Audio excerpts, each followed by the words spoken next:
Alors, glamping pour camping et glamour, parce que je suis une célébrité. Alors, c'est pour ça que je fais du glamping. OK. C'est seulement pour les célébrités.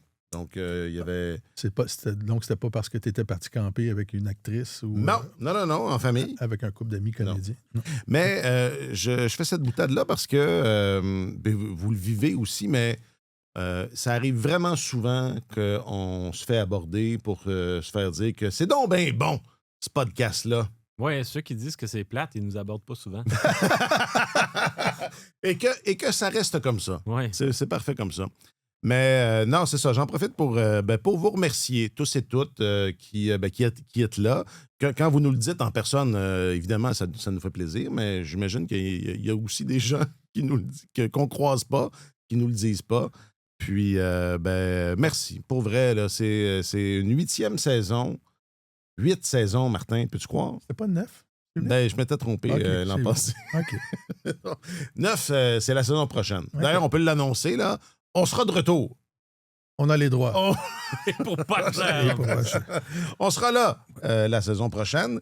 Et si vous voulez tout savoir, le glamping, c'était bien, les toilettes étaient propres, puis non, c'est pas pour les célébrités.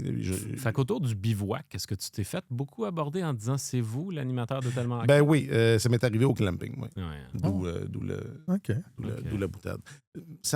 Mais moi, ça m'impressionne. J'en reviens pas un peu, moi. Parce que moi, j'aurais plus pensé que t'étais le ping que le glamour dans l'équation, mais finalement, chapeau. Moi aussi, je pensais ça. Moi aussi. Mais non, ça a l'air que je joue sur tous les tableaux.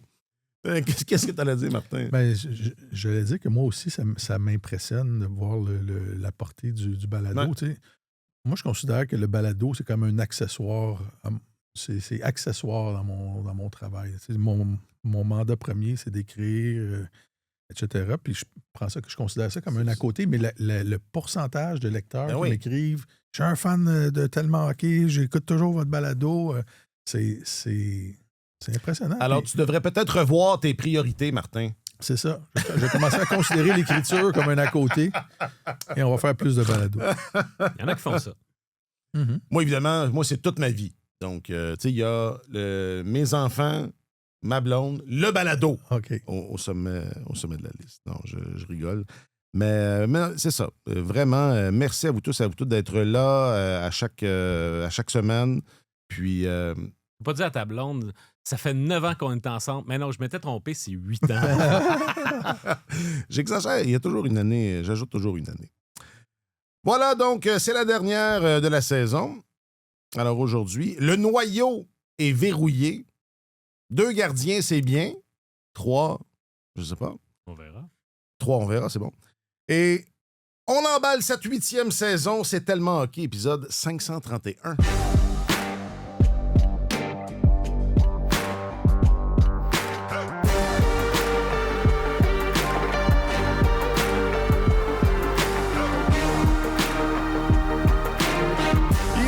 Journaliste affecté aux affaires du hockey, M. Marc-Antoine Godin. Allô, Marc-Antoine? Bonjour, messieurs. Bonjour, prestidigitateur.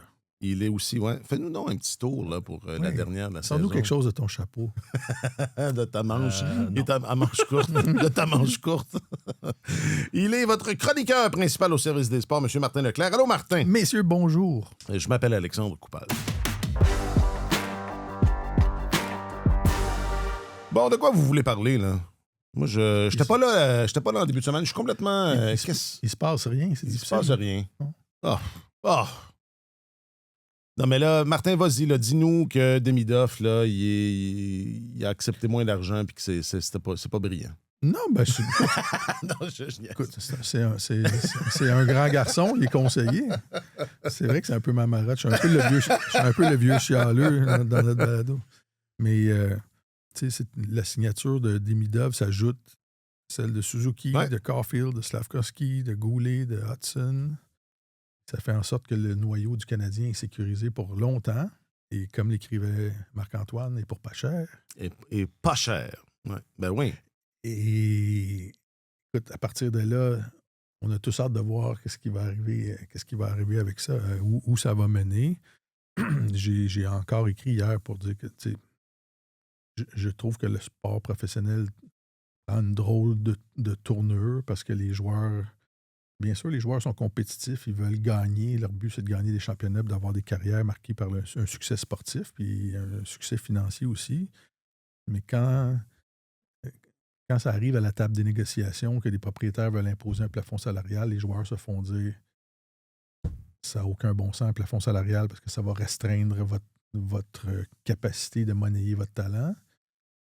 Et vous allez voir, une fois que le plafond va être arrivé, on va vous demander ou la décision va s'imposer de prendre moins d'argent que ce que le plafond vous propose parce que faut être un joueur d'équipe et si vous voulez gagner, c'est ça. Non, mais ça, c'est une réalité. On en a parlé souvent, mais... Toutes les filles le font dans la LPHF, là, avec les salaires de la LPHF. Déjà, cette mentalité-là existe. C'est quand même particulier. Ouais. Alors, c'est ça. Et donc, moi, je trouve que c'est fabuleux ce que l'équipe de direction du Canadien fait. Si les gars signent ces contrats-là pour longtemps, à des conditions inférieures à ce qu'ils pourraient avoir s'ils décidaient de maximiser leur pouvoir, leur rapport de force, c'est parce que les gars se sentent bien, ils sentent qu'ils font partie d'un projet emballant, puis ils se disent on est ensemble, puis on a du plaisir ensemble, puis on s'en va par là, puis on est en train de créer quelque chose de particulier. Tant mieux. Tant mieux. Ben oui. Écoute, tant mieux. Mais on a tous hâte de voir l'histoire se dérouler parce que c'est comme une espèce d'expérience. Il y a effectivement, dans le détour, peut-être, comme dans n'importe quelle situation, pas avantageuse, mais c'est ça. Il y a peut-être le retour de l'ascenseur qui nous attend dans le détour, peut-être. Oui, bien, j'ai l'impression que... en fait, je comprends ton argument, Martin, mais je ne sais pas c'est quoi l'alternative. Tu dis, tu t'objectes à ça, mais en même temps, c'est le système dans lequel la Ligue nationale évolue. Puis je regarde une équipe comme les Maple Leafs de Toronto où chaque joueur individuellement a décidé d'aller monnayer au maximum son talent puis dire c'est pas vrai que je vais faire des rabais maison. Ça a été le cas pour Matthews, Marner, Nylander, Riley, toute la gang, avec les résultats que l'on connaît. Voilà. Alors, est-ce qu'il n'y a pas de bonne ou de mauvaise méthode?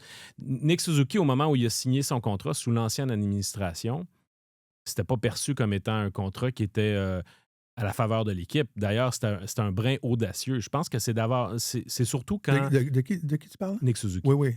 C'est surtout quand Caulfield a signé, puis même Slavkovski. Je pense qu'à partir du moment où Slavkovski a signé, parce que là, le plafond avait recommencé à augmenter, on voyait que là, la flexibilité salariale des équipes augmentait. Lui a décidé de ne pas s'en prévaloir. Lane Hudson, peut-être qu'il y a du monde dans son camp qui aurait souhaité qu'il adopte davantage la ligne dure, puis c'est lui-même qui est intervenu au milieu des négociations pour dire là, je veux pas avoir ce bras de fer-là, je veux m'entendre, puis on va régler un montant qui va satisfaire tout le monde.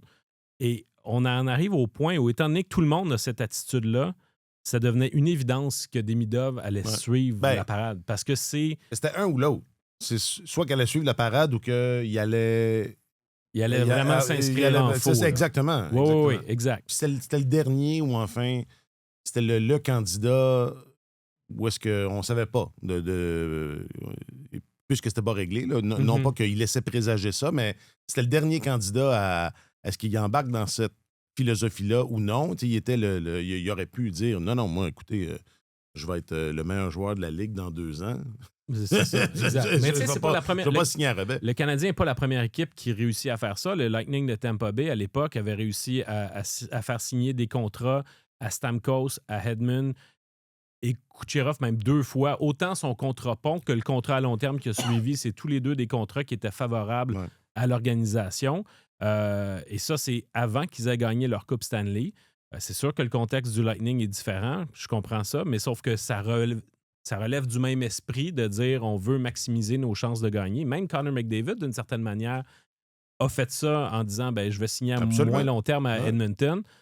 Puis je pense que tout ce que ça fait, c'est qu'à partir de maintenant, les joueurs ont fait leur part, puis le fardeau de la preuve est transféré à l'état-major pour dire OK, là maintenant, avec toute cette belle flexibilité-là que vous avez, qu'est-ce que vous allez faire? Je ne m'attends pas à ce que les joueurs aient de la grogne ou exercent de la pression ou manifestent quoi que ce soit dans la prochaine année. Mais si, mettons, la prochaine saison ne va pas aussi bien, puis que finalement, il y a une impression qui flotte que le Canadien s'est fait dépasser par la droite par d'autres organisations, peut-être que là, à ce moment-là, la pression va augmenter sur l'état-major pour dire, ben là, utilisez-le, cet argent-là. Ouais. Mais je pense que Kent Hughes en est tout à fait conscient. C'est à ça que je réfère quand je dis il y a peut-être c'est ça, une grogne qui nous attend dans le détour. Ça pourrait être ça pourrait être toutes sortes de frustrations personnelles. Mais cela dit, je pense pas que le jour où il y a un joueur avec un plus haut salaire va débarquer dans le vestiaire, je pense pas qu'il va systématiquement y avoir de la grogne ou un jeu de comparaison de dire « Ouais, mais lui, il gagne ceci, moi, je gagne cela. » Tout le monde comprend là, qu'à un moment donné, le pouvoir de négociation que tu as, entre autres quand tu es joueur autonome sans compensation, ça te donne accès à certaines choses si tu as droit à l'autonomie. Dans le cas de Jacob Dobèche, si tu rachètes des années d'autonomie, tout ça, ça fait en sorte que ça rentre dans la composante du salaire qui va être donné éventuellement. Je pense que les joueurs, si on leur amène dans le vestiaire le joueur qui leur manque, un joueur qui complète, qui a de la cohésion avec le reste du noyau, je serais très surpris, voyant la manière dont ils agissent depuis 2-3 ans, là, qu'ils se mettent à dire « Ouais, mais lui, il gagne plus que moi. » Mais il faut que ce soit quelqu'un qui contribue, par exemple. Parce que si c'est un joueur qui n'est pas meilleur qu'eux autres, qui a fait sa princesse, puis qui arrive là et dit « je gagne 15 millions. » Puis finalement, il est vraiment pas meilleur que les autres, ben, peut-être que là, il va y avoir un petit peu de remise en doute. Je gagne 15 millions. Moi, quand je rentre dans une place, j'annonce toujours mon salaire. Tout le temps. J'ai vraiment hâte de voir comment ça va débouler. Il reste des années. Il reste plusieurs années à cette expérience-là. Ouais. On va voir comment. Oui. Et tu sais, il y a toutes sortes de choses dans ma réflexion. On a vu les Hurricanes de Caroline ce printemps, qui était à leur 4e tentative dans le carré d'as contre le Canadien, là, avant de se rendre à la finale de la Coupe Stanley. Qu'est-ce qui est arrivé avec ça? Quand ils ont été la première fois de cette séquence de 4-là, c'était la plus jeune équipe de la Ligue nationale, un peu comme le Canadien cette année. Et tu regardes comment le projet a évolué de cette équipe-là, qui était allée pour la première fois. C'est en 2018, la première fois. C'était la première année de Rod Brennamo. De Rod Brennamo, oui. Et de cette équipe-là, il en restait 4 joueurs. Alors, ils ont fait beaucoup de changements. Ben c'est ça. Et ne serait-ce que pour ça, la longévité dans la Ligue nationale, c'est un concept qui est mis à rude épreuve. Les choses changent rapidement. Et là, tu as un noyau de 6 joueurs qui s'est fait dire « Tu vas participer à quelque chose de grand, de nous. » Fait que ça, j'ai hâte de voir si ça va tenir le coup. Puis pour le reste, pour l'argent, les gars ont des agents, paient des agents très chers pour être conseillés. Ils ont signé les contrats. Tu as raison, Marc-Antoine, de dire que le contrat de Suzuki était différent au début dans la façon dont il était perçu. Il a été signé par l'administration précédente, le contrat de Suzuki. Et l'administration actuelle, c'est comme servi de ça comme modèle, comme étalon. Oui, comme mesure étalon. Et ça, c'est le génie, c'est le génie peut-être là-dedans. Fait que, c'est ça, j'ai hâte de voir. Et les salaires sont moindres, mais il y a aussi la question des fameux bonnets de signature. Là, si on regarde le contrat d'Emidov, il y a 57,6 des 73 millions qui vont être versés en bonnets de signature. Pour les joueurs étrangers au Canada, c'est imposé comme à 15 %. Là, il y a un avantage monétaire. Puis l'argent que tu touches en début de contrat plus rapidement vaut plus que de l'argent que tu aurais eu plus tard. Fait que, il y a de la créativité comptable. Tu peux le faire travailler. Oui, il y a de la créativité comptable derrière ça. Alors, écoute, mais j'ai hâte de voir. J'ai hâte de voir. J'ai hâte de voir évoluer. Je te taquine avec ça parce que c'est ça. C'est cette grandeur d'âme que les joueurs ont de laisser tout cet argent-là sur la table. Moi, je comprends. Je suis tout à fait d'accord avec toi. Marc-Antoine disait, c'est quoi l'alternative? L'alternative, je pense, c'est d'avoir un leader fort à la tête de l'association des joueurs prend le téléphone puis qui donne de la marde aux agents qui ne signent pas des contrats selon la valeur. Mais... Parce que ça, c'est l'autre effet. Parce qu'il faut que tu vois le collectif là-dedans. Là, toi, ça fait plaisir. Ça te fait plaisir de jouer à Montréal, de signer pour moins. Mais ça a un effet dans l'industrie. Absolument. Parce que tu ralentis la croissance salariale. Tu deviens un comparable désavantageux pour d'autres gars qui ont le même talent que toi, puis que ça les intéresse peut-être pas de donner des rabais. Alors, le concept de plafond salarial a été instauré par les propriétaires pour limiter la croissance des salaires puis s'assurer de protéger les marges bénéficiaires et tout ça. Mais ça s'affaire aux joueurs, c'est juste d'exiger leur valeur sur le marché, puis tout le monde va partir à la ligne de départ en même temps. Oui, mais en même temps, l'association des joueurs peut bien s'élever contre ça parce que les meilleurs joueurs ne gagnent pas autant que le marché pourrait leur donner, sauf qu'en même temps, si le plafond salarial est ce qu'il est, en fin de compte, ce qui va arriver, c'est que si cet argent-là ne va pas dans les mains des meilleurs joueurs, il y a la classe moyenne et même les cols bleus qui vont gagner plus. Puis on vient de le voir au 1er juillet. Ben voilà. Tu sais, Vincent Desharnais, puis un tas d'autres joueurs qui sont vraiment des gars de soutien qui vont chercher un pactole. C'est un peu... C'est effarant. Pour moi, je me pose beaucoup plus de questions par rapport à la décision de dépenser autant d'argent sur des joueurs aussi marginaux que sur des joueurs qui sont de plus haut niveau, qui disent nous, on veut s'arranger pour que notre noyau demeure le même. T'sais. En fin de compte, cet argent-là va quand même être dépensé. Oui. Puis que ce soit, c'est ça, j'utilise le nom de Vincent. Il trouve que tu personnalises. Tu personnalises. C'est pas de sa... Il fait dire que c'est pas de sa faute. Non, mais tu peux prendre qui vous voulez. Je sais pas, il y en a eu tellement. Il y en a eu plusieurs. Là. Mais sauf que ces gars-là aussi, l'association des joueurs est aussi pour eux. Puis ils vont se dire... Les autres, ils sont contents. Ils appellent pour dire bravo. Oui, bien joué. C'est formidable. Mais ce que j'allais dire, c'est que autant je comprends ce sont des carrières courtes, puis il faut que. Mais en même temps, il y en a pas d'autre façon. Parce que le plafond salarial, mais il n'y en a pas d'autre façon. Si tu veux évoluer dans une équipe qui a des chances d'aller jusqu'au bout, il n'y en a pas d'autre façon. Et on parlait des Maple Leafs. Il y en a une façon, je viens de te le dire. Si les joueurs se demandaient à être payés à leur juste valeur, parce que tu vas toujours trouver quelqu'un qui essaie de passer en dessous de la barre, puis qui essaie de passer en dessous de la barre. Mais écoute, les dirigeants du Canadien, ils ne pensent pas qu'ils sont assez habiles. Ils pensent pas qu'ils sont assez habiles pour monter une équipe de hockey sans avoir un plafond salarial inférieur à tous les autres. Pourquoi tout le monde dit que le directeur général des Sharks est génial puis qu'il a dépensé un paquet d'argent ce printemps-ci en payant les gars à la valeur du marché? Dans 2 ans, on s'en reparlera. On s'en reparlera. Mais c'est une équipe prometteuse, les Sharks. Là, je pense oui, mais il y a peut-être 1 ou 2 contrats qui vont regretter. En ce sens... Mais écoute, moi, je suis pas c'est pas un dogme. Là, je suis pas... je regarde ça aller, puis... Écoute, j'ai hâte de voir comment ça va. Tu as raison, mais c'est ça que je dis. Mais c'est sûr qu'avec un noyau qui est sous contrat pour une longue période comme celle-là, les possibilités sont extrêmement intéressantes. Ça peut faire une bonne équipe. Oui, absolument.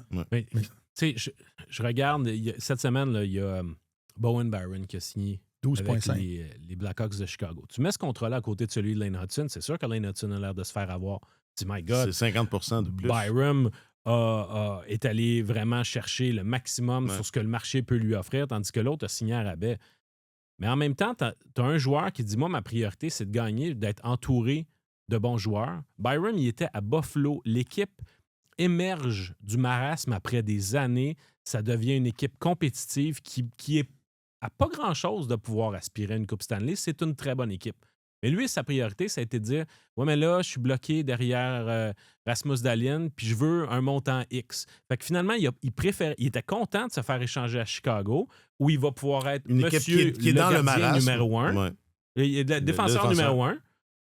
Il va obtenir l'argent qu'il veut, mais en fin de compte, il retourne en bas de l'échelle, par exemple, par rapport à ses aspirations à gagner.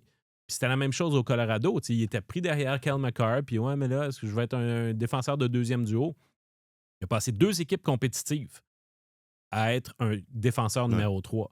Alors là, il se retrouve défenseur numéro 1 dans une équipe le mieux de bas payé classement. de la Ligue. Bravo, mais tu sais, on est est-ce que, en fin de compte, s'il se juge dans une meilleure situation, ben peut-être qu'il n'y a pas les mêmes priorités. Ben, c'est-à-dire qu'il y a Hudson. d'autres. Ouais, ben, enfin. Et peut-être qu'on les reverra les deux en finale de la Coupe Stanley, qui sait. J'allais dire, ce qui est bien, c'est que le 1er juillet, qui a été complètement un commentaire sur le 1er juillet, un mot sur le 1er juillet, fou. Ça faisait longtemps qu'on n'en avait pas vu un comme ça. Là. C'était. Non? Ben, Parce qu'il y avait beaucoup d'argent. Il y avait Ouais, c'est beaucoup ça, d'argent à exactement. dépenser. il y avait Exactement. beaucoup d'argent pour pas grand monde. C'est ça? Ben oui, c'est ça. Fait que finalement, c'est sûr que tu allais trouver du monde pour signer. Tiens, Jack Roslovich. Non, mais c'est drôle parce que Tu n'es pas tout seul, Vincent. un des meilleurs joueurs qui était disponible sur le marché, c'est Mason Marchment. Ouais. Et il est loin d'avoir signé le pire contrat. Au contraire, moi, je pense que à 5 ans, 6,75 millions, il aurait probablement pu obtenir plus ailleurs, mais lui, il avait un lien affectif très développé avec les Sharks de San Jose. Ça a été pendant très longtemps l'organisation de son père. Il va porter le numéro que portait son père avec les Sharks. Je pense que la décision d'aller là, il aurait pu, s'il s'était tourné vers Montréal ou Toronto, obtenir davantage que ça. Mais ça, ça a été une C'est bonne le signature. contre-exemple. Ouais. C'est le contre-exemple. Ouais. Mais sauf que tu as, de manière générale, beaucoup de joueurs qui, si la QV avait été plus relevée, ils auraient dû se contenter de moins. Mais c'est ça. Tu as des joueurs qui signent à plus long terme. Chez Jeffrey Viel, j'aurais pu me préparer puis vous en sortir davantage. Mais bon. Il y en a tellement. Ouais, c'est trop. Trop, c'est comme passé. Mais en tout cas, ça a été. C'est pas que ça a été plus fou que d'habitude, mais c'est juste que, étant donné que de toute manière, l'argent allait être dépensé, il a été sur une QV qui était peu intéressante, puis c'est une tendance qui se poursuit parce que c'était pas très intéressant l'année passée. Puis on a beau regarder la liste des joueurs qui sont potentiellement admissibles à l'autonomie complète la saison prochaine, il y en a plusieurs qui, durant la saison ou à la fin de la saison prochaine, vont s'entendre avec leur équipe puis ils testeront jamais le marché. J'allais dire, donc, c'est cohérent, le manque d'action à Montréal est cohérent avec... il n'y a personne qui va débarquer dans le vestiaire cet automne avec un contrat à la Jack Roslovic ou... ça reste que... c'est ça. C'est Kent Hughes. Et c'est pour ça que je trouve ça intéressant de voir évoluer la situation parce que le Canadien ne vit pas sur une île isolée du reste du monde. Il fait partie de la Ligue nationale de hockey. Et pour ajouter des talents à cette équipe-là, ils vont pas être autosuffisants. Ils peuvent pas faire pousser le éternellement. Le jardin, là, la qualité des semis commence à diminuer. Là. On a pas mal tout, c'est ça, on a pas mal tout cueilli. C'est ça. La cueillette achève. Et il va falloir puiser à l'extérieur pour compléter, pour bâtir une équipe championne. Et Marc-Antoine a accroché sur le contrat signé par Vincent Desharnais. Moi, je suis content pour Vincent. Je le connais depuis qu'il a 15 ou 16 ans, puis je suis content pour lui. Mais c'est ça la réalité. Là. Pour acquérir des joueurs ordinaires bientôt, dans 2, 3, 4 ans, ça va coûter le salaire de Lane Hudson. Des superstars du Canadien. Et c'est là que... C'est Agatha Christie qui disait « L'humanité est partout la même. » Là. C'est pas parce qu'ils jouent chez les Canadiens qu'ils n'auront pas, à un moment donné... Quand tu as 21, 22 ans, tu vois pas la vie de la même façon que quand tu as 27, 28 ans. J'ai juste hâte de voir. Écoute, si ça se passe, que tout le monde se tient par la main encore et tourne autour du feu de joie dans 8 ans, ça va être parfait. Ça va être un succès. Il faut qu'il gagne pour ça. Va falloir qu'il gagne. Ça va être le succès qui va dicter. Exact. Et c'est ça. Et la façon d'acquérir des talents, il n'en restera pas. Si le pipeline du repêchage se fait moins généreux ou productif, il va falloir aller sur le marché de l'autonomie et payer plus cher parce que là, il y a des gars qui ont le fusil sur la table qui sont prêts à dépenser sans compter. Fait que tu es en compétition avec ces gens-là où il va falloir que tu réalises des grosses transactions. Quand tu vas vouloir faire des grosses transactions, les gens, ils ne voudront pas ton gars que tu as repêché 26e ou 28e au repêchage ou ou des espoirs qui ne sont pas des espoirs de premier plan. Ils vont vouloir des gars qui vont dire, écoute, tu veux avoir un défenseur de premier plan, moi j'ai besoin de ton allié droit de deuxième trio. Et là, il y a des gars qui t'ont fait des promesses. Fait que ça crée... Ouais. Moi, je trouve que ça crée l'idée est excellente, puis ils ont été capables d'accoucher de ça. Là. À Montréal, dans un marché où il n'y a pas longtemps, on disait, voyons, les joueurs veulent... C'est difficile.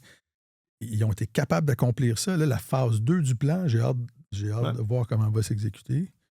Puis, écoute, si ça fonctionne, la fenêtre de succès du Canadien va peut-être être plus longue que n'importe quelle équipe depuis le début de l'ère du plafond salarial, à cause de la façon dont ça a été exécuté avec un paquet de jeunes en même temps. Mais ça reste à voir. C'est ça. Écoute, il va peut-être avoir des écueils en cours de route. On ne sait pas. Il y en aura, assurément. Êtes-vous... je parlais de l'inactivité, entre guillemets, qui est cohérente avec le plan, parce que moi, je trouve que c'est ça, il y a beaucoup d'argent qui a été dépensé.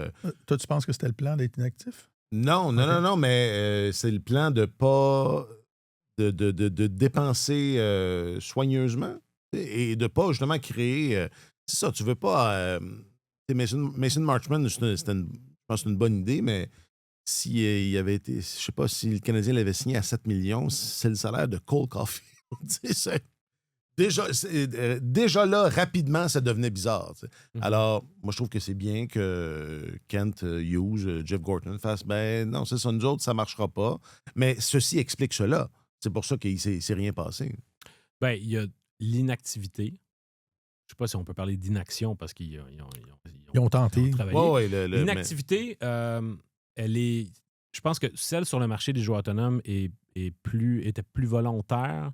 C'est-à-dire qu'ils avaient des cibles, mais ils n'en avaient pas des tonnes. Puis ils n'allaient pas dépenser pour dépenser. Je pense que Marchment, c'était une de leurs cibles. Mais au-delà de ça, combien ils en avaient, c'est dur à dire. Sur le marché des échanges, par exemple. Ça, le Canadien était tout à fait volontaire et toujours, tu sais, Kent Hughes a dit, là, le premier, en début de semaine, avant hier, si c'était juste de moi, on aurait déjà fait une transaction. Il y a un peu le couteau entre les dents. Je pense qu'il entend déjà l'impatience et la grogne des partisans qui souhaitent que l'équipe trouve des façons de s'améliorer, surtout que d'autres équipes autour procèdent à des signatures. Fait que je pense que du côté des transactions, il y a une volonté d'être actif, mais surpayé sur le marché des joueurs autonomes, faut que tu sois à un moment où tu dis cette personne-là va nous aider aujourd'hui, puis s'il faut qu'on surpaye en termes de nombre d'années, on est capable d'absorber aussi, on est capable de vivre avec le fait que les dernières années de ce contrat-là seront peut-être pas les plus intéressantes. Moi, ça ne m'aurait pas dérangé que le Canadien soumette une offre à plus long terme à un joueur pour réduire son salaire annuel. moyen. Parce que le montant, mettons, tu dis Marchment 7 millions. Okay. Mettons que c'est... Soyons farfelus, là. Mettons 7 millions pendant 7 ans pour le convaincre de ne pas aller à San Jose. Le 7 millions veut dire beaucoup plus aujourd'hui que dans 7 ans. Parce que, évidemment, à cause de l'inflation, à cause du plafond salarial qui monte, ce ne sera plus les mêmes dollars. Alors, la façon d'absorber un contrat, la décision peut-être de vouloir le racheter en fin de compte, tout ça, à mon sens, ça ouvre la porte, surtout dans la structure salariale du Canadien, de pouvoir se dire, c'est pas grave, l'important, c'est qu'on maintienne notre capacité à dépenser aujourd'hui. Puis dans ce que ce montant-là va représenter dans 6 ou 7 ans, c'est moins grave. Quand tu vois les Panthers de la Floride qui font signer des contrats loufoques à Brad Marchand ou à d'autres joueurs ou qui les amènent dans la quarantaine, c'est clair que les gars ne joueront plus à ce moment-là. C'est des contrats qui ne pourront plus être achetés. Fait qu'ils vont leur payer. Et le Robida?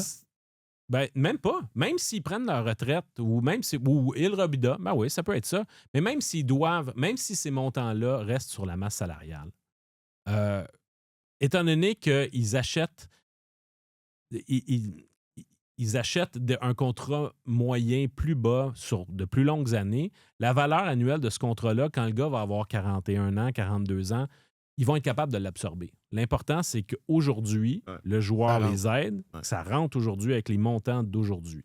Alors, mais ils sont rendus là, les Panthers de la Floride. Le Canadien, n'y a pas beaucoup de joueurs avec lesquels il aurait pu se permettre de dire, ben, évoque la galère, on va signer un gars à long terme, puis on va se débrouiller avec les conséquences plus tard. Ils ne sont pas encore rendus là.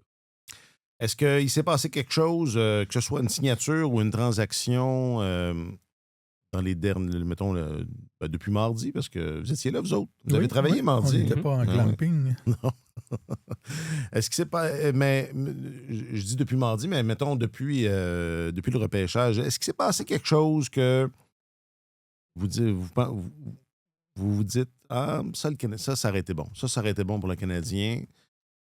Honnêtement, moi, peut-être là, une ou deux affaires, mais vraiment rien d'évident. Si je regarde ça aller, puis la plupart des signatures, je les trouve exagérées. Il y a peut-être une ou deux transactions là, qui ont l'air abordables, disons ça comme ça, mais bon, est-ce que ça aurait fonctionné pour le Canadien? Là, ça, c'est plus compliqué. Là. Des fois, il y a un paquet de détails là, dont on ne connaît pas les détails, justement, puis qui sont importants.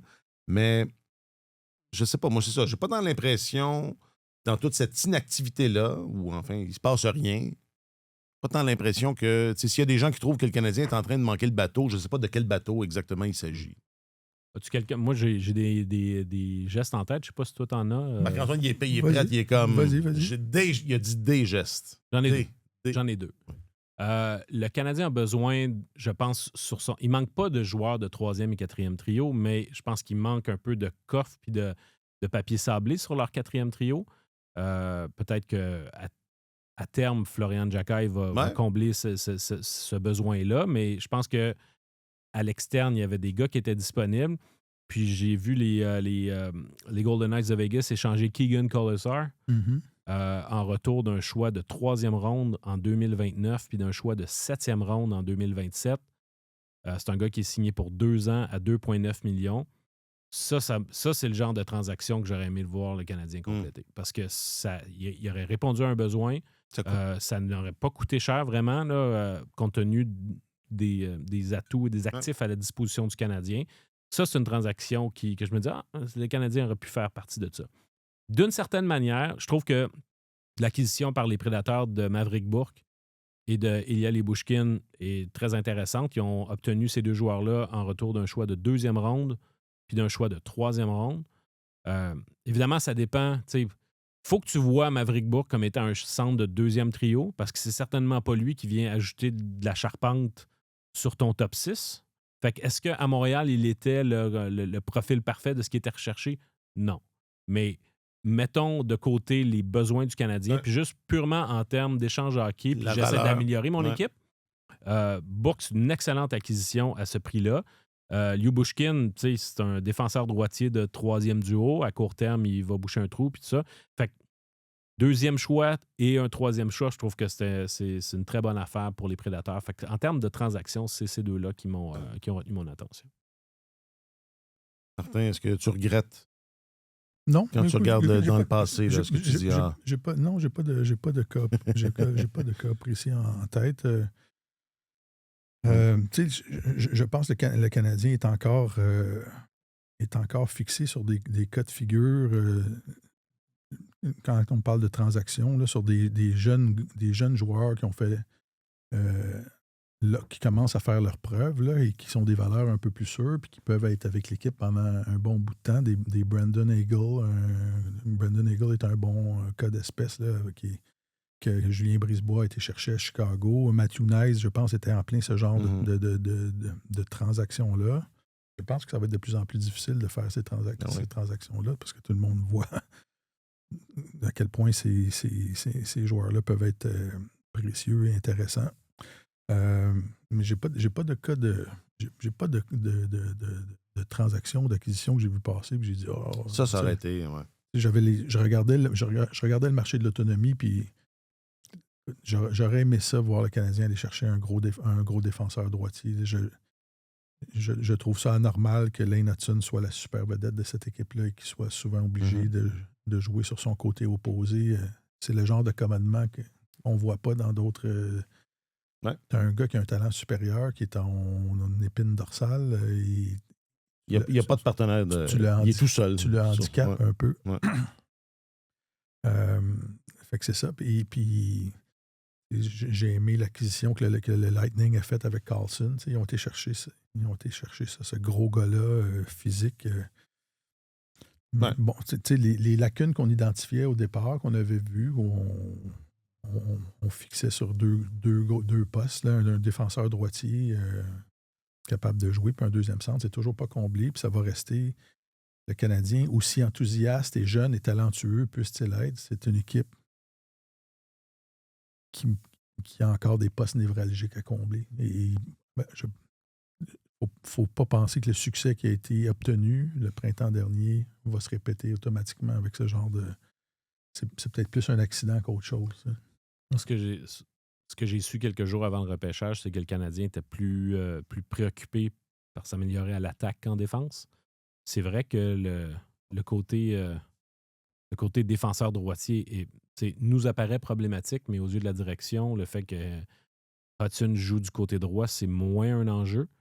Mais il y a aussi le fait que je pense qu'on considère chez le Canadien David Reinbacher comme étant encore une solution. Puis le camp d'entraînement de cet automne, s'il est en santé, va être une chance énorme. On va lui tendre la main pour dire viens combler ce poste-là. S'il est en santé, ils vont l'intégrer dans l'alignement comme joueur recru, puis ils vont voir où ça les mène. Mais ça va être ils doivent, s'il est capable de rester en santé, je pense qu'il croit encore à ce joueur-là. Puis il peut se révéler la solution éventuellement, peut-être pas dans l'immédiat, mais il m'apparaît plus tard comme étant, s'il va au bout de ce qu'il peut devenir, le partenaire idéal pour Lane Hudson. Mais alors, tu l'as peut-être en ton sein, Ouais. mais alors, je pense qu'ils vont essayer cette méthode-là. Avoir quelqu'un, tu parles de Carlson, Jacob Trouba aussi, ça aurait été des gars qui auraient été bien à la droite de Lane Hudson. Sauf que... Surtout dans le contexte où la division s'en vient de plus en plus rugueuse. Ouais, Tough. absolument. Ben ouais, puis Ouais. Trouba, Dieu sait qu'il en apporte de ce côté-là, mais sauf que c'était deux joueurs, c'était des commodités très, très rares, puis finalement, ils avaient l'embarras du choix par rapport à leur destination, puis je ne m'attendais pas à ce que ni un ni l'autre aille à Montréal, surtout pas Trouba.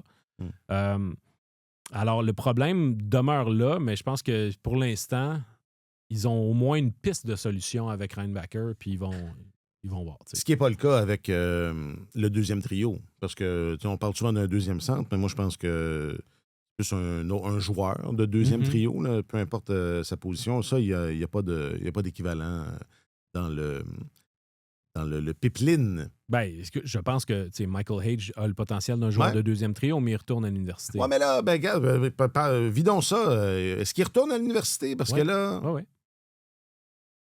C'est ça qu'il a dit, mais. On n'en a pas parlé, mais Gorton avait. Il y a beaucoup de choses qui peuvent changer. Puis Hage a dit ça aussi. Hein? Oui, je retourne à l'université, mais il y a beaucoup de choses qui peuvent changer. S'il retourne à l'université, moi, je trouve que c'est une démonstration de maturité incroyable. Là. Il sent qu'il n'est pas le meilleur joueur qu'il peut être ou il sent qu'il y a des choses encore à améliorer dans son jeu pour être un centre efficace dans la Ligue nationale. La Ligue nationale, particulièrement à Montréal, c'est pas un endroit, c'est pas une école pour de apprendre, hockey. non. C'est pas un endroit pour apprendre. C'est pas se poser. Non. Pas se poser. C'est arrivé, mais c'est pas se poser. Au cours des dernières saisons, ça a été ça, mais c'était pas supposé d'être ça. Et là, c'est ça, le contexte a changé. On a juste à voir dans quel contexte Bolduc, comment Zachary Bolduc a été géré cette saison. En comparaison, on peut imaginer comment ça aurait été 2 ans auparavant. Ouais. C'est deux. Ouais. Slavkovski, mettons. Oui, c'est ça. Ça se compare bien. C'est ça. Puis oui, c'est éloquent. Et donc, moi, d'entendre un jeune de cet âge-là dire, je pense que de retourner à l'université dans ce calibre de jeu-là, avec plus de responsabilités, je pense que je peux être un centre dans la Ligue nationale, de travailler sur mon jeu et d'être capable d'être fonctionnel tout de suite en arrivant par la suite. Je pense que c'est la meilleure avenue à prendre parce que c'est... Écoute, quand tu as 20 ans, 21 ans, là, la possibilité de jouer dans la Ligue nationale, ça doit être un peu comme...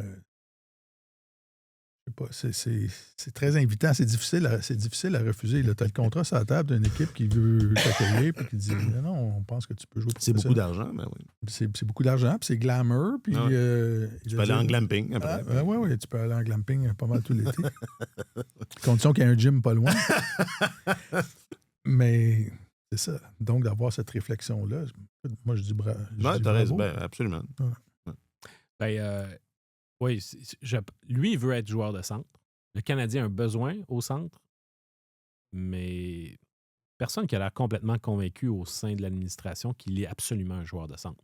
La démonstration reste encore à être faite à cause de son jeu sans la rondelle, à cause de certaines de sa vigilance au plan défensif. Alors, c'est ça qui s'en va travailler à l'Université du Michigan. Il retourne là en disant « Mon entraîneur-chef, Brendan Norato, va me mettre dans des situations cruciales en fin de match, dans toutes les situations. Même si ça peut être quand l'équipe tire de l'arrière, quand on a besoin de gagner une grosse mise en jeu, etc. Normalement, c'est les joueurs plus vieux vers qui on se tourne pour ce genre de mission-là. Donc, lui, il veut être dans ces... prendre ces responsabilités-là pour pouvoir améliorer les facettes de son jeu qui lui manquent. Parce que c'est certainement pas le contrôle de la rondelle. Tu sais, je le regardais au camp de développement, la rondelle colle à son bâton. C'est hallucinant. Mais c'est d'autres facettes qui lui manquent. Et il doit convaincre l'organisation du Canadien qu'il est bel et bien un candidat, pas seulement comme attaquant top 6, mais comme centre top 6, parce que c'est là qu'il veut jouer. Alors, il a certainement de meilleures chances de le faire et d'apprendre à l'Université du Michigan que dans un contexte où tout le monde va dire, s'il débarquait à Montréal là, cet automne, « Ah ben là, t'es mieux d'être notre centre de deuxième trio. Ouais, on sait bien, là, vous l'avez vendu comme un gros prospect. » Non. Fait que, puis là, s'il se ramassait à l'aile, ben, ce serait un ailier de plus pour jouer peut-être sur le troisième trio. C'est pas ça qui manque. Avec Kirby Dach à l'aile aussi, sur le quatrième trio. S'il commençait à Laval, les gens diraient, bon, c'est un boss. Non. Alors là, il retourne à l'Université du Michigan, puis il va en ressortir au mois de mars, au mois d'avril, probablement plus près pour la Ligue nationale et plus à même de donner aux Canadiens ce que le Canadien recherche vraiment.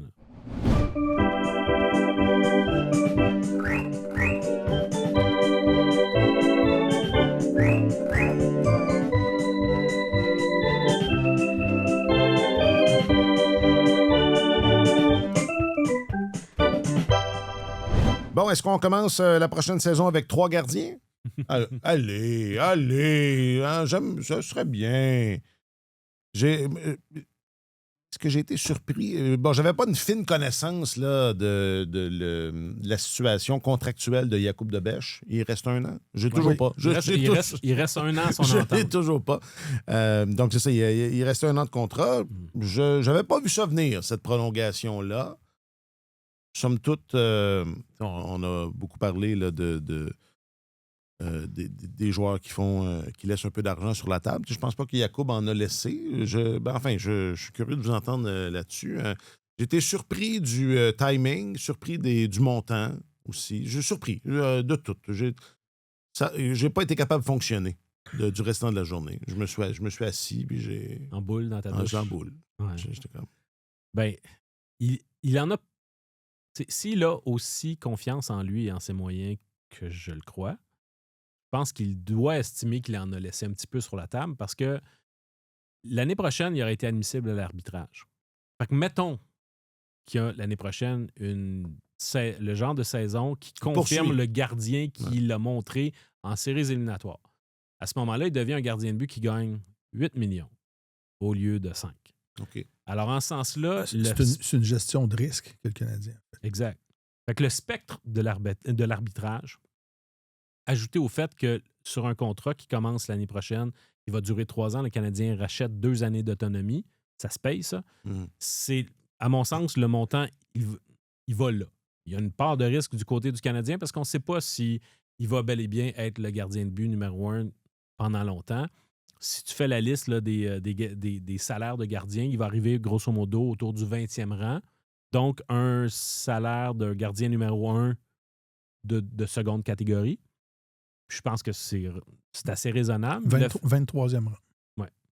Puis le fait qu'il est. Il- Le fait il que est ce meilleur soit que sur ça. 3 ans. Oui, mais on sait jamais avec les goalers. Non, c'est vrai. Non, c'est vrai. Mais mettons, on peut penser qu'il est meilleur que ça. Que Que 23e. C'est sûr que son est- potentiel est meilleur que ça. Ouais. Mais la beauté de la chose, à mon sens, c'est que si jamais il n'est pas tout à fait ça, le Canadien a quand même Jacob Fowler. Si Ouais. Jacob Fowler, ne serait-ce que pas à cause que Dobèche se plante, mais parce que Fowler s'élève, si Fowler montre que c'est lui le gardien de but d'avenir, ben, un contrat de 3 ans, ça se gère quand même assez bien. Mm. Ça s'échange. Il n'y a pas de clause de non-échange à son contrat.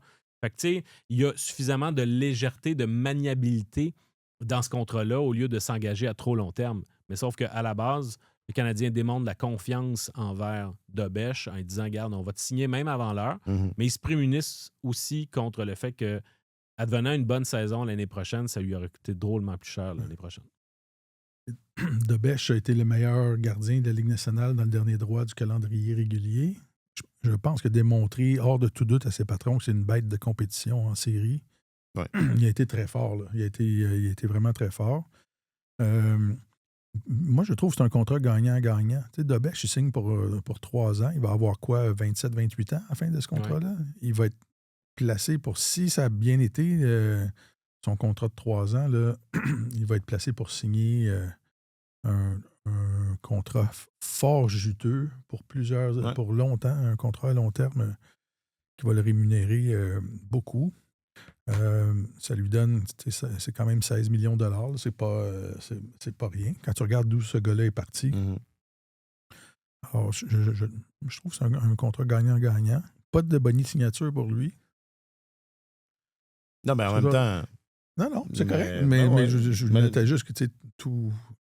pas de bonnie, puis pas de clause de non-échange, parce que Ivan, il y a sûrement, je n'ai pas regardé le détail, mais... Les 3 dernières années, il y a une clause de non-échange partielle de 10 équipes. C'est exactement les mêmes termes que les Hudson. autres. Mm-hmm. Alors, ça ressemble beaucoup là, Ouais. à Hudson, by the way. Fait que, oui, Dobèche va avoir 29 ans à la fin de ce contrat-là. T'sais, alors, c'est encore très jeune, surtout pour un gardien de but. Normalement, tu es en plein dans ton pouvoir de négociation. Fait qu'il pourrait, à 29 ans, s'il est vraiment un gardien de but numéro 1 établi, que ce soit à Montréal ou ailleurs, ben, il n'y aurait pas de misère à aller chercher un contrat de 6 ou 7 ans à 29 ans. C'est parfait pour un gardien de but. Là. Alors, effectivement, c'est une situation qui convient aux deux parties. Et pour le reste, c'est ça. J'ai hâte de voir.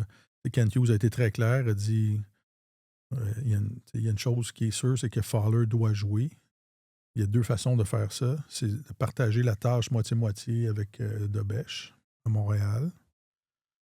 Et si le Canadien considère que Fowler est un jeune talent supérieur, il a montré dans la Ligue américaine qu'il est capable de dominer dans cette ligue-là. Mais il y a moyen de lui donner du volume dans la Ligue nationale. S'il est capable de tenir ce bout-là, tant mieux. Et l'autre façon, c'est de le renvoyer dans la Ligue américaine pour dire là, porte l'équipe, puis fais la randonnée séries éliminatoires et tout ça, avec Montembeault comme 2e gardien. Peut-être qu'à l'intérieur, à l'interne chez les Canadiens, on considère que c'était un accident ce qui est arrivé à Montembeault, puis que là, sa valeur a été fortement entachée à cause de ça. Mm-hmm. Peut-être avec juste un très bon mois d'octobre, novembre, comme 2e à Dobèche, pourrait remonter sa cote puis pouvoir le passer dans une transaction qui rapporterait plus. Là, parce que s'il avait voulu s'en débarrasser, regardez le nombre de gardiens qui ont été transigés, il aurait été capable de le passer quelque part s'il avait voulu s'en départir absolument. Alors, c'est à peu près ça les options. Là. Non, ça paraît. Quand tu l'expliques comme ça paraît limpide que. C'est ça. Les 3 vont être. Les 3 vont être au camp. Oui, mais c'est ça. Mais quand on dit 3 gardiens de but, il n'y aura pas 3 gardiens de but à Montréal. Mais sauf que ce qui est intéressant, c'est que si tu gardes la situation comme en statu quo, soit que Montembeault rebondit d'une très mauvaise saison, puis finalement offre avec Dobèche un bon duo de gardiens de but. Puis à ce moment-là, Fowler prend du millage dans la Ligue américaine. Puis s'il continue ses contre-performances puis il n'est pas de calibre, à ce moment-là, tu peux rappeler Fowler puis faire en sorte que Fowler devienne l'adjoint de Dobèche. Puis à ce moment-là, si Samuel Montembeault ne s'est pas replacé tu le places au balotage, soit quelqu'un le prend ou sinon, ben, il s'en va à Laval puis il joue avec Kakkonen qui a signé un nouveau contrat avec le Canadien. Alors, tu sais, un comme l'autre, je pense qu'il n'y a pas... le Canadien est assez bien prémuni. Alors, il n'y avait aucune raison de donner Montembeault. Je continue de croire que si jamais il y a une offre intéressante, il va partir. Mais ils ne le donneront pas parce qu'ils n'ont pas... C'est pas un contrat qui est encombrant. Puis c'est pas étant donné le côté vert des deux gardiens de but, de Dobeš et Fowler, ben, c'est quand même pas banal. C'est pas un luxe d'avoir un vétéran comme Montembeault dans les parages quand même. Ça peut virer l'aventure rocambolesque assez vite, deux jeunes gardiens. Là. Et même juste une blessure. Absolument. Dobeš se blesse au match numéro 3. Là, un joueur fonce au filet puis il est blessé au genou pour 6 mois. Là, t'as Fowler, t'as laissé partir Montembeault, puis t'as Kakkonen à Laval. Là, ça entache le plan. Ouais. Fait qu'il faut être prudent. Ça pourrait être Twitter, Facebook, Instagram, Snapchat. C'est vraiment fait ça. OnlyFans. Le tweet, le book, le gram. Question du public. Réseaux sociaux. Question du public. Réseaux sociaux.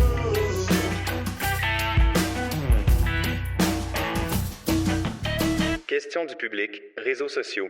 Alors, pour la dernière de la saison, on vous demandait dans quel monde serons-nous lorsqu'on va se retrouver en septembre prochain. Éric, sur le book, dans un monde où on se posera la question Dobeš, Fowler ou Montembeault, c'est raccord. Sinon, sur le gram, un meilleur, je l'espère, ça c'est Frédéric. Et un monde où le glamping sera enfin derrière nous pour toujours. Ça, c'est Monique. Merci, Monique. Il y avait évidemment plein de réponses. Merci beaucoup à tous ceux et celles qui ont participé, non seulement à cette question-là, mais à toutes les questions, comme toujours. Dans quel monde on va être en septembre? Est-ce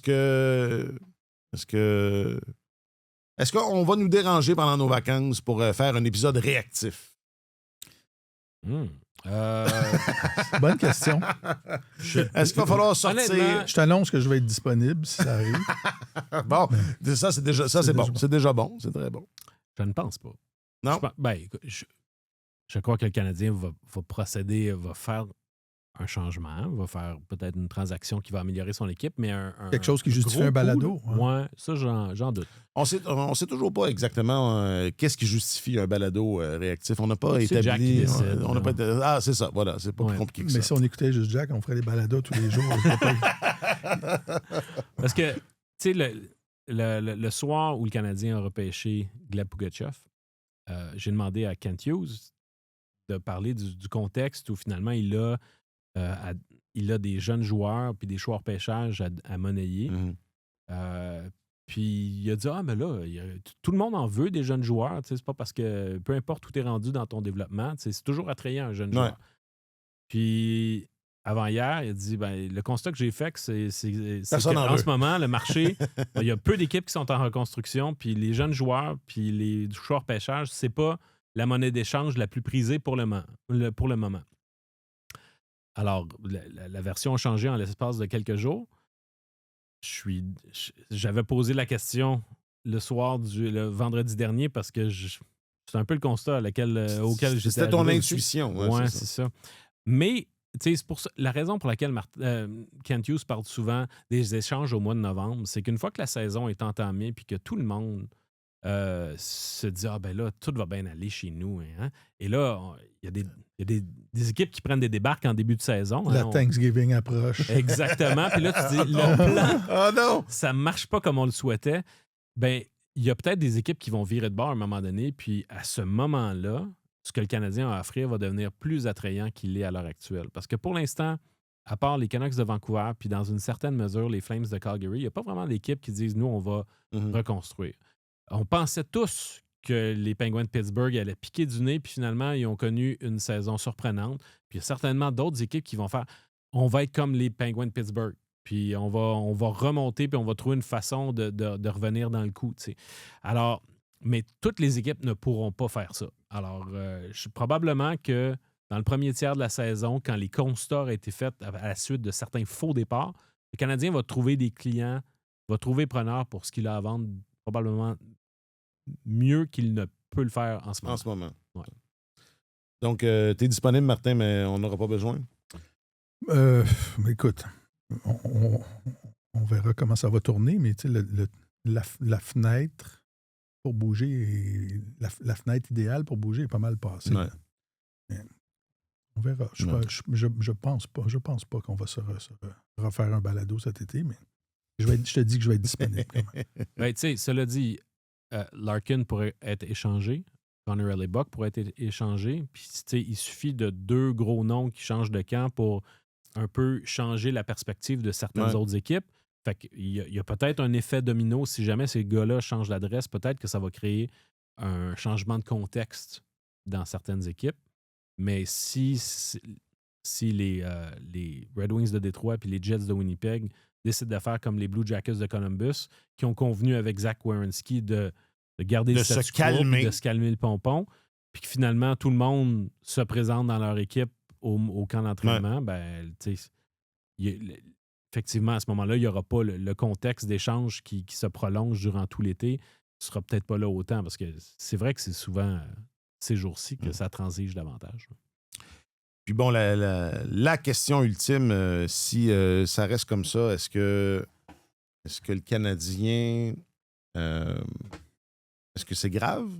Est-ce que c'est grave? C'est ça. Est-ce que c'est grave? Si ça reste comme ça... Tu sais, tu parlais de Reinbacker comme solution, comme défenseur droitier. Je ne sais pas, sur le deuxième trio, Kirby est encore là. Newhook est encore là. Moi, là, c'est la dernière. Là, ça fait plusieurs semaines que je me pose cette question-là. Puis, remettez-moi à ma place, mais Philippe Danault ne serait pas un bon candidat comme deuxième centre? Non. Il est trop... C'est fini. Je vis dans le passé. Je vis de romantisme. Ben, il a été très bon en séries éliminatoires. Mais je ne sais pas... Offensivement, il n'est plus, non, mais en même plus temps, ce qu'il était. Puis tu regardes aussi...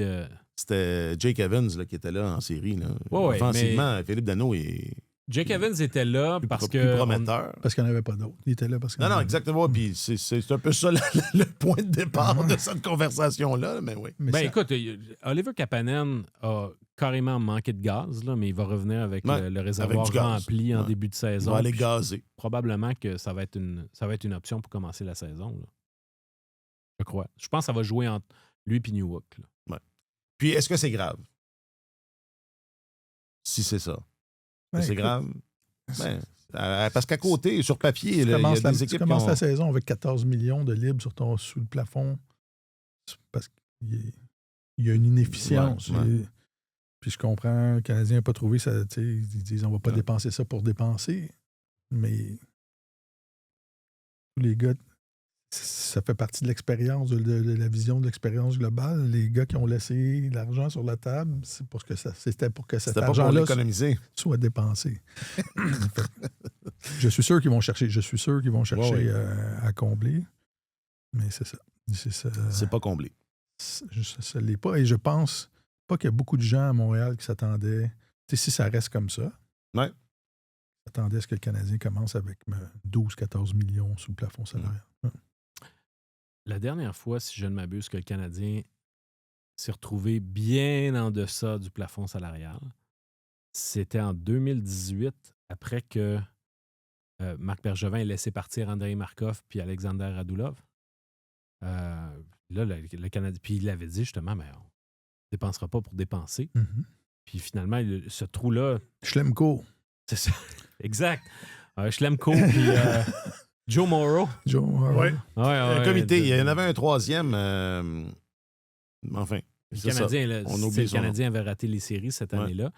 C'est pas la même chose. Non. Je pense que le contexte est tout à fait différent, mais je pense que si le Canadien prend un pas de recul la saison prochaine, à ce moment-là, la pression va être accentuée. Est-ce qu'elle est très forte en ce moment? Honnêtement, avec tout ce que l'équipe a accompli dans les 3-4 dernières années, il mérite le bénéfice du doute, là. Mais c'est sûr que tu regardes des équipes qui se sont améliorées pour le court terme. Les Maple Leafs de Toronto deviennent l'équipe la plus âgée à l'heure actuelle. Ils sont allés chercher un tas de joueurs plus ou moins abrasifs sur les 3e et 4e trios. Ils ont dépensé beaucoup d'argent. Est-ce qu'ils sont fondamentalement meilleurs puis plus dangereux? Je ne pense pas, mais ils vont probablement revenir dans la conversation pour une place en séries éliminatoires. Les Bruins de Boston ont ajouté J.J. Peterka. L'Atlantique va continuer d'être éminemment compétitive. Fait que où est-ce que le Canadien va se positionner par rapport à ça? Peut-être aussi que le constat, je parlais du mois de novembre tout à l'heure, peut-être que le constat chez le Canadien, ils vont voir eux aussi comment le portrait se dessine en début de saison, puis ils vont évaluer l'urgence de réagir par rapport à ça. Mais c'est pas... la masse salariale qui demeure bien en deçà de ce que le Canadien peut dépenser, à mon sens, c'est des outils qu'on garde en réserve. Garde en réserve, mais qu'on a bien l'intention d'utiliser à un certain moment. C'est pas pour faire des économies. Là. Non. Le Jeff compte ses 14 millions à moi. Non, c'est pas comme ça. Bon, ça achève cette saison-là. Oui. C'est pas mal. On est rendu. Et ça a été, messieurs, je ne sais pas si on va revivre une saison aussi excitante ou aussi remplie que celle-là. Pas l'année prochaine, au cours des prochaines années. Les Jeux olympiques ont été incroyables. Le parcours éliminatoire du Canadien a soulevé le Québec et Montréal pendant plusieurs semaines et on a eu la chance de suivre ça de près. Alors, reposons-nous bien, parce qu'on ne sait pas ce qui peut arriver. Peut-être qu'en novembre, on va regarder ça et on va se dire, là, ça marche pas. On est dehors en novembre. Faut qu'on change. On est tous un peu sur les vapeurs d'essence aussi, j'ai l'impression. Ça va nous faire du bien, juste mentalement, de faire une pause de balado. Mais j'ai beaucoup aimé ma saison avec vous, notre 8e saison. 8. Et c'est ça. Je pense que c'est une période quand même excitante qui... oh oui. C'était vraiment le début... on l'avait vu il y a 2 saisons, quand le Canadien a participé aux séries contre les Capitals, on se disait, OK, c'est le début de quelque chose, mais là... C'était ça. Ça se confirme. C'est ça. Ça va être le fun.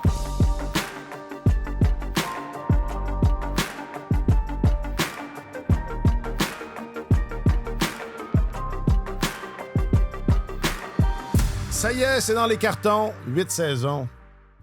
8 saisons de Tellement Hockey. Merci. C'est notre saison la plus longue, hein? Je pense que c'est le plus grand nombre de balados. Oui, absolument. Avec les jeux, puis les séries. Oui, tout à fait. On doit avoir fait 120 balados, je pense. Genre, une affaire de même. Oui. Plus l'épisode 515. Oui. Qui compte double, je pense, ouais. au Scrabble. Qui est triple platine sur le Dark Web. Oui, exact. Je pourrais pas vous remercier, je pourrais pas faire une phrase qui serait égale à la gratitude que nous avons. Je parle pour vous autres. Je parle pour vous autres. Que vous soyez là semaine après semaine, que vous échangiez avec nous dans les commentaires, les références à tous nos petits insides, toute cette complicité-là. Puis j'en parlais en ouverture. Quand on vous croise dans la rue, moi, je ne sais pas vous autres, mais il y a toujours un petit sourire en coin quand on vient me dire « Hey, j'aime beaucoup ça, le balado. » Il y a toujours c'est ça. C'est quelque chose de spécial, puis c'est quelque chose de spécial uniquement grâce à vous. Nous autres, on est bons, là. On est bons. On la garde, on est bons. On est bons. Ouais. Mais si on serait bon dans le garde-robe, ce serait rien, tout ça. Moi, ce qui me fascine, c'est que les gens saisissent toutes les balles courbes qu'on s'envoie, toutes les insinuations, toutes nos blagues. Et c'est excessivement... Ça fait excessivement plaisir. Donc, je le dis pas souvent, mais je le dis là. Merci tellement. Merci tellement d'être là. Puis, on va être de retour la semaine prochaine, puis on espère évidemment que vous serez là. La semaine prochaine, l'année prochaine. Non, la semaine prochaine, on ne sera pas là. Voilà, c'est une... Merci, Alexandre. Arrête là. Ben oui. Merci pour ton animation. Merci toujours à le vous fun. autres. Les gars, merci. Moi, de nous refiler la rondelle comme ça. Oui, mais tu sais, c'est ça. Moi, je suis comme... C'est un genre de Niklas Backstrom. Moi, je suis comme Marty McSorley un peu. Là, je viens de te comparer à Niklas Backstrom. Toi, tu dis Marty McSorley. Ben, peut-être quelque chose entre les deux. Peut-être quelque chose entre les On deux. n'ira pas mesurer ton mandat. Je commence avec Jacques-Alexis. Jacques-Alexis Bernardin est le réalisateur de Tellement Hockey. Jacques-Alexis, merci 1000 fois. S'il y a une force derrière ce balado-là, c'est toi. D'ailleurs, je ne suis pas allé là, mais dans les commentaires, les gens, je disais on vous demandait dans quel monde serons-nous la saison prochaine. Il y a quelqu'un qui a répondu, plus qu'une réponse, dans un monde où Jacques-Alexis prendra la parole. Non, ça fait partie de son personnage. Si on prend des photos, il faut lui... Il faut flouter Toujours son flouter. visage. Mais il existe, pour ceux qui se demandent. C'est une vraie personne. C'est un vrai humain. Mais on l'entend. C'est pas vrai qu'on l'entend. On l'a entendu aujourd'hui. Ouais. Ah oui, mais on n'en dit pas plus. Non. On n'en dit pas plus. Mais merci 1000 fois, mon vieux. Merci infiniment. Marc-Antoine Godin, tu es notre journaliste affecté aux affaires du hockey. Merci. Et salutations au Gasker qui n'est pas là. Non. Ouais, il est où? Je sais pas. Gascon. Alexandre Gascon aussi est notre journaliste affecté aux affaires du hockey. Merci, les gars. Un grand merci. Ça nous fait plaisir. En mon nom personnel et au nom du Gasker. Et Martin Leclerc, tu es notre chroniqueur principal au service des sports. Merci, mon vieux. Messieurs, je vous Merci adore. mille fois. Bon été. Je m'appelle Alexandre Coupal. Passez un bon été. Et dans quel monde nous retrouverons-nous? C'était bon, ma conclusion, mais là, c'est ça. Dans quel monde nous retrouverons-nous en septembre? Je sais pas, mais on verra bien. Sur tous les terrains et sur tous vos appareils, Radio-Canada Sport.